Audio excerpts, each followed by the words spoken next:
बात 1977 की है, जिस बेलची कांड की आप बार बार जिक्र सुन रहे हैं, जहां इंदिरा गांधी एक वक्त पर गई थी, उससे राहुल गांधी और प्रियंका के हाथरस जाने की तुलना की जा रही है। क्या यह तुलना वाजिब है? ज्यादातर लोग मानते हैं बिल्कुल नहीं। वो वक्त ही अलग था, वो तरीका ही अलग था, वो घटना अलग थी, इंदिरा गांधी का अंदाज अलग था। क्या हुआ था? 1977 की बात है।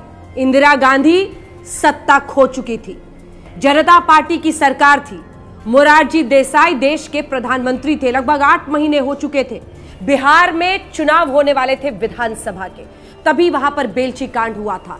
कई लोग हथियार बंद होकर पहुंचे और गांव पर उन्होंने हमला कर दिया था। पिछड़ी जाति के कई लोग जिंदा आग में झोंक दिए गए थे। कल्पना कीजिए उस घटना की।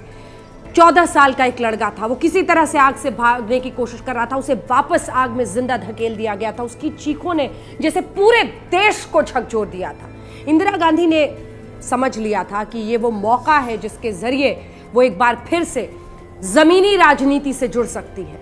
उन्होंने कहा कि नहीं, मैं बेलची जाऊंगी। पहले ये जानकारी आई कि वो कार से ही निकल पड़ी थी, लेकिन 13 अगस्त 1977 बारिश बहुत ज्यादा थी और इसका सोनिया गांधी के बायोग्राफर ने अपनी किताब द रेड साड़ी में भी जिक्र किया है। उन्होंने बताया कि कैसे वो पहले कार से निकली, भारी बारिश हो रही थी, फिर कुछ ऐसी जगहों पर कीचड़ बहुत हो जाने की वजह से ट्रैक्टर का सहारा लेना पड़ा, फिर उससे भी जाना मुश्किल हुआ। तब उन्हें पता चला कि हाथी के जरिए इस नदी के इस हिस्से को पार किया जा सकता है। तब प्रतिभा सिंह पाटिल भी उनके साथ थी, जो बाद में देश की राष्ट्रपति भी बनी। दोनों हाथी पर सवार हुए और इंदिरा गांधी वहां पर पहुंची थी और वहां से एक नए तरीके से विपक्ष के तौर पर दलितों की आवाज बनकर इंदिरा गांधी उभरी थी और 1980 में कांग्रेस पार्टी की जोरदार वापसी हुई थी।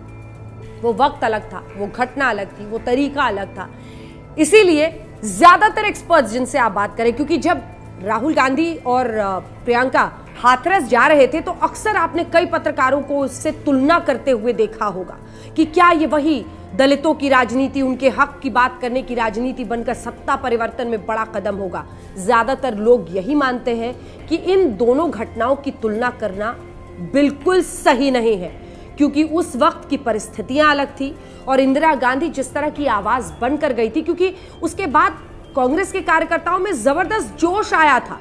वो मोमेंटम कहां है यहां पर? वो मोमेंटम कहां है हाथरस के बाद? वो मोमेंटम आप नहीं देख रहे। वो मोमेंटम इंदिरा गांधी ने बेलची जाकर उस वक्त दलितों की आवाज बनकर पैदा किया था। इसीलिए ज्यादातर लोग ये मानते हैं कि दोनों घटनाओं की तुलना करना, यानी बेलची वर्सेस हाथरस, इन दोनों घटनाओं की तुलना करना कम से कम कांग्रेसी कार्यकर्ताओं में शीर्ष नेतृत्व की तरफ से नए सिरे से एक दम और एक प्रोत्साहन, एक जोश भरने में आप नहीं कर सकते हैं।